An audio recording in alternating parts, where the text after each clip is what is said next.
আসসালামু আলাইকুম রহমতুল্লাহ। আশা করি অনেক অনেক ভালো আছেন। অসংখ্য ধন্যবাদ আরও একবার আমার এই ভিডিওতে যুক্ত হওয়ার জন্য। এবং এই ভিডিওটি কিন্তু ময়মনসিংহ বোর্ড 2024 সালে লজিক গেট বা লজিক সার্কিট অর্থাৎ ডিজিটাল ডিভাইস অংশটি থেকে যে সৃজনশীল প্রশ্ন ছিল সেটা হচ্ছে এই সৃজনশীল প্রশ্ন।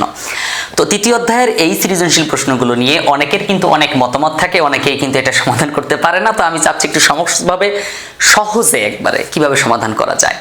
দেখো, এখানে আসলে ক খ আমি সমাধান করে দিচ্ছি না, এটা মূলত তোমাদের নিজেদের ব্যাপারে একটু পড়ে নিতে হবে।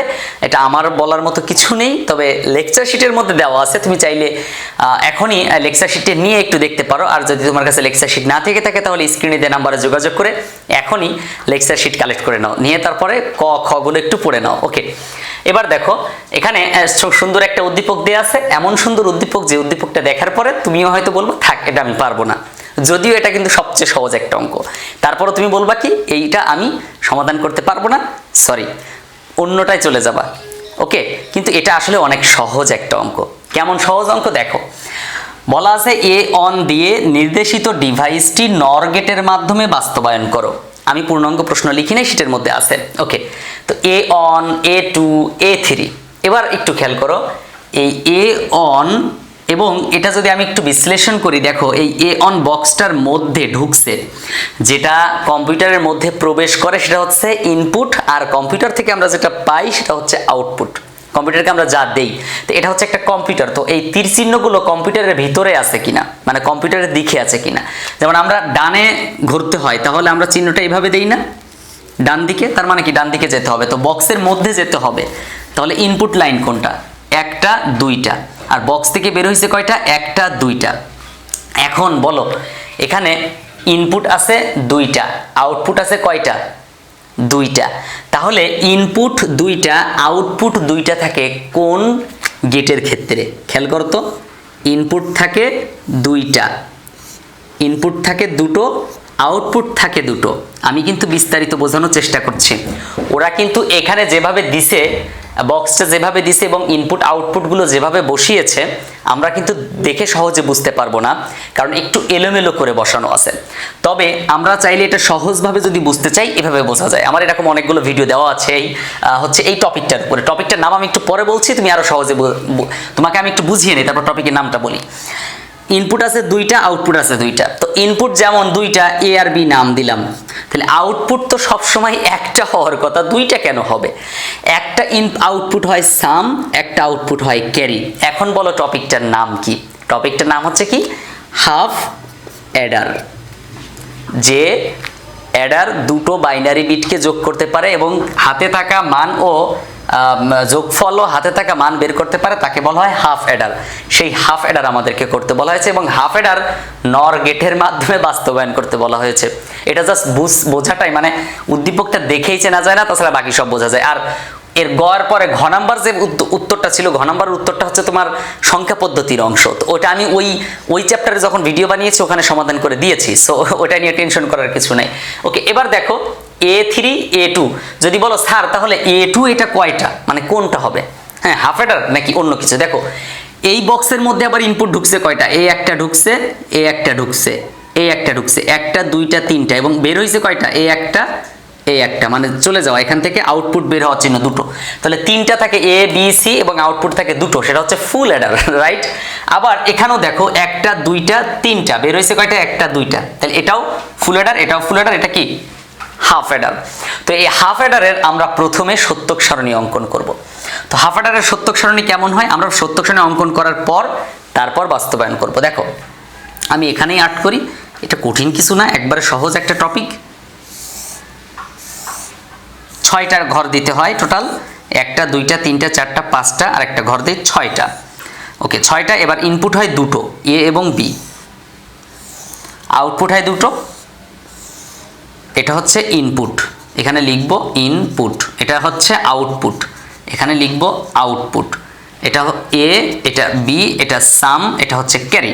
তো এ বি এর মান বসাবো, 0 বাইনারি 0, 1 বাইনারি 1, 2 বাইনারি 10, 3 বাইনারি 11। সোজা সাপটা হিসাব।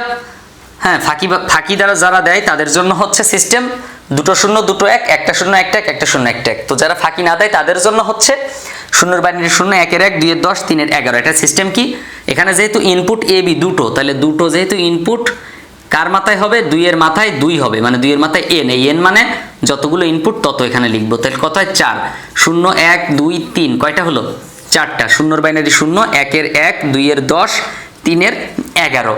এই হচ্ছে সত্যক সারণী করার নিয়ম। আর ফাঁকি যারা দেয় মোটামুটি একটু অমনোযোগী তাদের জন্য হচ্ছে 2টো 0 2টো 1, একটা 0 একটা 1, একটা 0 একটা 1। ওকে, লজিক ছাড়া।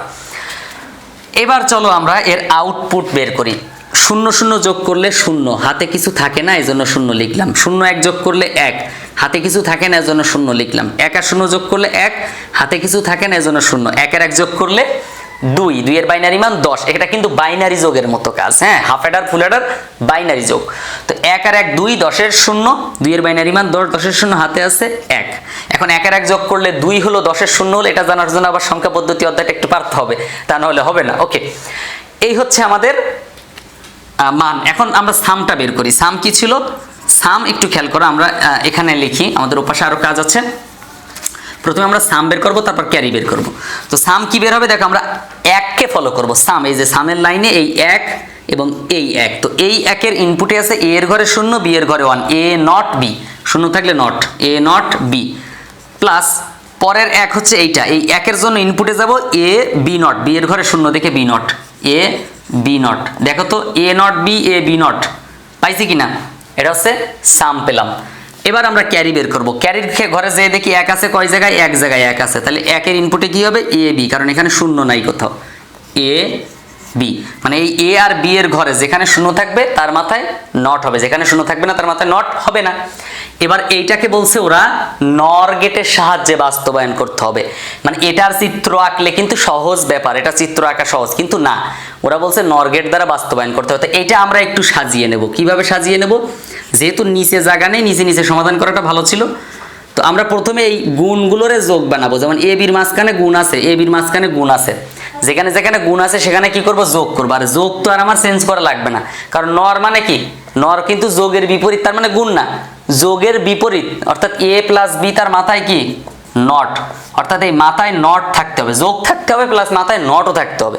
তো এখানে যোগ আছে, এই এ বির মাঝখানে কি যোগ আছে? এ আর বি গুণ অবস্থায় আছে, এই এ বির মাঝখানে যোগ নাই, গুণ অবস্থায় আছে। এই জন্য কি করতে হবে? এ বি, এই যে এর মাথায় নট, বি মাথার উপর দুটো নট নিলাম, প্লাস এ বি নট মাথার উপর দুটো নট নিলাম। ডাবল নট নিতে হয়, কারণ একটা নট ভাঙলে যোগের জায়গায় গুণ, গুণের জায়গায় যোগ সহজেই দেওয়া যায়, এই জন্য আমরা ডাবল নট নিলাম। এবার বার ভেঙে দাও। কিভাবে বার ভাঙতে হবে? এ নট প্লাস বি নট, এর উপর একটা নট ছিল, ওকে, আর এখানে থাকবে plus A B, A plus B হবে। আমি একটু সুন্দর করে লিখি, এ প্লাস বি, তারপরে এর উপরে বি এর উপরে পাশে দুটো নট হবে, তারপর একটা নট হবে, ব্যাস।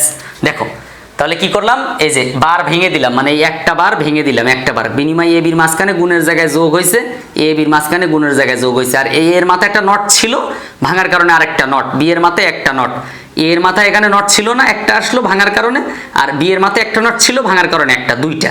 ওকে, এবার এইটা যদি আমি লিখি এভাবে, দেখো এ ডাবল নট বাদ দাও, ছোট ছোট দুটো, এই যে এর মাথায় যে ছোট দুটো নট আছে বাদ দিয়ে দাও, তাহলে কি হবে? এ প্লাস বি নট মাথার উপরে nought, plus A nought plus B মাথার উপরে নট, ব্যাস হয়ে গেল। এখন কি করব? এটার উপর আবার ডাবল নট নিব। কারণ কি? এই যোগ আছে মাথায় নট আছে নর, যোগ আছে মাথায় নট আছে নর, এখানে যোগ আছে মাথায় নট নাই, এজন্য কি করতে হবে? নট বসাতে হবে। তাহলে এ প্লাস বি মাথায় nought, plus A nought plus B মাথায় নট, এই যে সবার উপরে দুটো নট নিতে হবে। এবার এটা চিত্র এঁকে দিব। কিভাবে? দেখো এ বি, প্রথমে আমাদেরকে বি নট আঁকতে হবে। তো বি নট, এই যে নর গেটে চিহ্ন আঁকতে হবে সবসময়, অন্য কোনো চিহ্ন আঁকা যাবে না, নর গেট হতে হবে, নর। তার সাথে এ আছে, এই যে এ দিলাম, দিয়ে আবার এটা নর গেটের চিত্র আঁকতে হবে। এই যে নর, এই যে নর, এই পাশে রাখা শেষ। এখন নিচেরটা, নিচেরটা প্রথমে আছে এ, এর মাথায় দুটো, এই জন্য এর মাথায় আলাদা একটা নট দিয়ে নিলাম, বি, এই যে বি। এবার এটা একসাথে নট দাও, দেওয়ার পরে এই দুটো আবার গুণ অবস্থা, যোগ অবস্থায় আছে, এই যে যোগ, যোগের পরে নট। এখন দেখো কথা হচ্ছে, এই মাথায় কিন্তু দুটো নট আছে, মাথায় দুটো নট আছে, দুটো নট থাকার কারণে দুইবার লিখতে হবে, এই একটাকে ডাবল করে নিতে হবে, নেওয়ার পরে এখানে একটা নরগেট রাখতে হবে। এই হচ্ছে, দেখো সব জায়গায় কি নরগেট হয়েছে?